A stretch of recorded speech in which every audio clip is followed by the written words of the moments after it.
Hai guys, selamat datang di channel Story Kaori, channel kedua dari artikel YouTube. Jangan lupa subscribe, share, dan like video ini. Cara-cara kolom komentar di bawah ini. Kisah pemuda kaya, anak bos besar, pemilik 73 perusahaan, yang menjadi cleaning service. Episode 574. Bosnya Besti yang terkejut saat tahu siapa nama Kenshin adalah anaknya Pak Bill Gates, pengusaha besar yang terkenal. Seketika itu juga membuat panik dirinya. Sampai-sampai bos itu berkata, "Bahaya-bahaya ini bukan orang sembarangan. Cepat kalian telepon Besti. Saya mau bicara lagi." Besti pun dihubungi. Telepon pun tersambung. "Halo Besti, apa kamu masih di situ?" Besti menjawabnya, "Iya bos, saya masih ada di sini." Dan bosnya bicara, "Oh ini Besti, aku mau memberitahukan tentang nama Kenshin itu siapa. Jadi kamu harus tahu juga. Sebab ini sebagai pencegahan, agar tidak terjadi masalah ke depannya." Mendengar hal itu Besti jadi terkaget. Ada apa bosnya bicara seperti ini?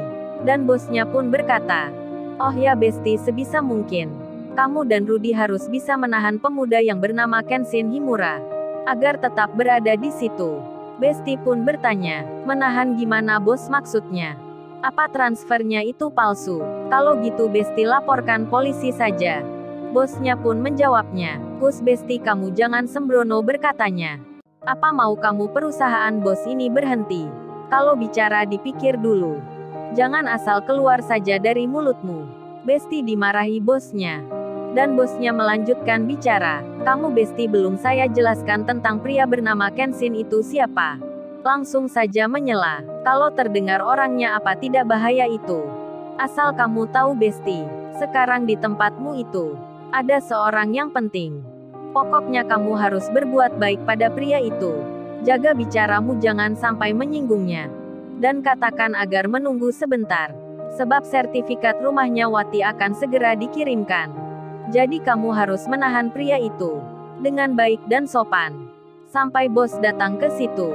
Besti terkejut jadinya mendengar bicara bosnya. Terlebih lagi bosnya berkata, akan memberikan sertifikat rumah yang dijadikan jaminan hutang dengan datang ke sini. Besti pun sangat tak mengerti mengapa bosnya melakukan itu. Padahal tak pernah terjadi sebelumnya. Bosnya yang mengantarkan sendiri. Kemudian Besti melihat Kenshin yang lagi duduk bicara dengan Wati. Dalam hatinya bertanya, memangnya siapa laki-laki itu? Kok bos sampai ke sini segala? Gua disuruh bersikap sopan ke dirinya. Besti pun malah mengira, jangan-jangan laki-laki itu adalah marketing dari sebuah perusahaan. Dan bos ingin melobinya agar tempat kerjanya mau meminjam uang. Oh ternyata begitu ceritanya. Gua tahu sekarang mengapa transfer di handphonenya bukan atas namanya, melainkan nama perusahaan. Ternyata itu bukan uangnya sendiri, tapi uang tempatnya kerja. Waduh Besti mengira-ngira dirinya menuduh Kenshin korupsi. Dan Besti pun berkata pada rekan kerjanya yang ada di sampingnya. Besti itu bicara, "Hei Rudy, lu tahu kagak bos kita akan ke sini? Ternyata alasannya begini. Gua tahu sekarang bos meminta kita untuk sopan ke laki-laki itu. Bos ingin memanfaatkan agar cowok itu mau diajak kerjasama. Bos bermaksud ingin membujuknya biar tempatnya kerja mau berhutang pada kita. Yang jelas gua tahu sekarang cowok itu bukan orang kaya, melainkan pekerja biasa. Tapi kebetulan saja dia dipercaya untuk memegang uang perusahaan. Atau mungkin itu hanya titipan. Yang jelas yang dibayarkan bukan uangnya." Rekan kerjanya pun menjawabnya, "Iya itu Mbak Besti. Aku tadi juga curiga. Masa pengantar undangan punya uang sebanyak itu?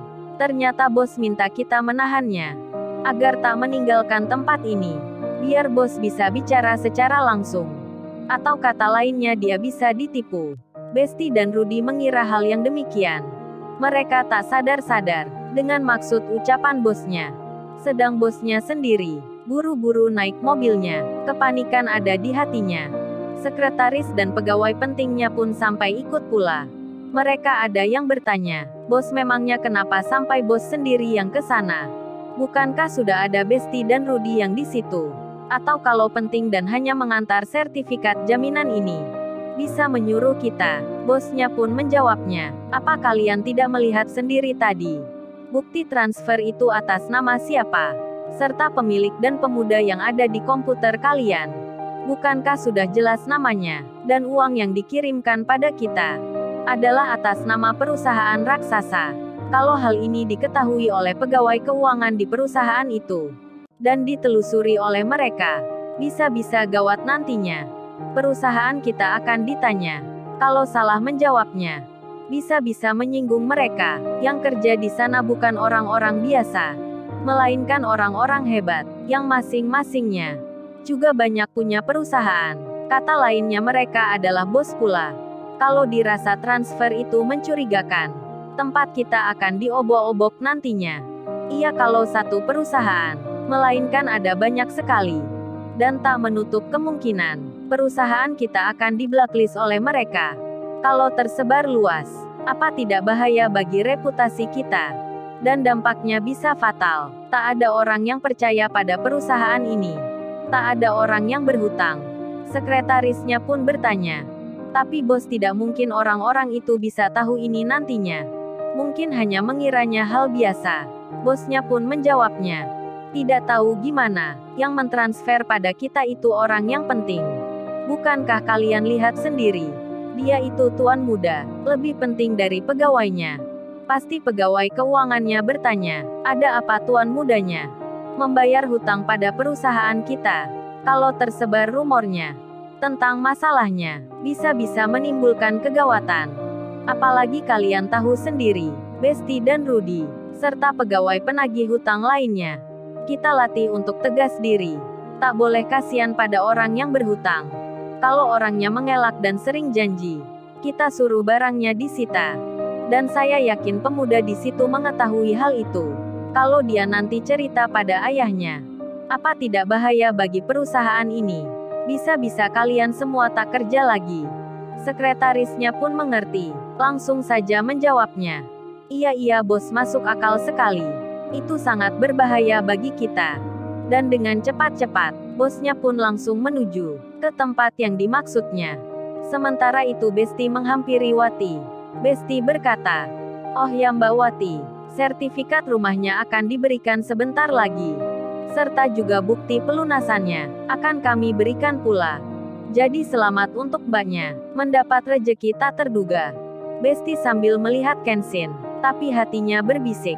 Mungkin cowok ini sedang ada rasa ke Wati, hingga nekat memakai uang perusahaan untuk menanggung hutangnya. Besti berpikir begitu. Kemudian Kenshin bilang, oh ya Mbak Wati dan ibunya, kalau gitu saya pamit pulang dulu ya. Karena undangan sudah selesai diberikan. Jadi saya kembali pulang. Maaf sudah merepotkan. Wati pun menjawabnya. Demikian ibunya pula. Ungkapan banyak terima kasih diulang-ulang beberapa kali. Wati pun sampai berkata, entar kalau masnya butuh uangnya, maksudnya minta ganti gitu, bilang saja ya ke saya. Nanti saya akan membayarnya. Kenshin menjawabnya. Dengan tersenyum Kenshin bicara. Oh Mbak Wati nggak usah bilang begitu. Kan saya sudah bilang nggak usah diganti. Jadi tenang saja jangan dipikirkan. Kenshin pun pamit lagi. Wati pun mengiyakan. Kemudian akan mengantar Kenshin berjalan keluar rumahnya. Namun Besti tiba-tiba bilang, oh tunggu mas. Maaf sebelumnya. Masnya tunggu sebentar dulu di sini. Maksudnya sampai bukti pelunasannya datang. Dan juga sertifikat rumahnya diberikan. Kan mas ini yang bayarin. Jadi nanti minta tanda tangannya. Besti tersenyum ke Kenshin. Tapi hatinya sebaliknya. Tak suka dengan Kenshin. Bahkan benaknya berkata, andai bos gua tak berpesan begitu. Meminta untuk menahan lu pulang. Kagak sudi aku tersenyum ramah ke lu. Hanya modal korupsi saja. Dan pamer pakai transfer perusahaan. Menggelapkan uang pula. Gitu lu mau dihormati. Mimpi kali. Sebentar lagi lu akan masuk perangkap bos gua. Besti sambil melihat Kenshin. Sembari berpikiran tak baik. Kenshin yang diminta begitu. Agar tak meninggalkan tempat ini. Kenshin pun dibilang oleh Wati. Wati itu berkata, "Oh ya maaf mas sebelumnya. Kalau gitu mas Kenshin mohon tunggu sebentar bisa ya? Soalnya persyaratannya begitu." Kenshin menjawabnya, "Baiklah mbak saya tunggu saja di sini." Setengah jam kemudian, bosnya Besti datang, bersama sekretaris dan pegawai pentingnya. Berada di depan rumahnya Wati. Besti pun melihatnya. Lalu, bagaimana kisah selanjutnya? Subscribe channel ini untuk episode berikutnya. Terima kasih. Jangan lupa ya guys, untuk kelanjutan ceritanya ada di channel Story Kaori. Jangan lupa subscribe ya guys, dan tekan notifikasinya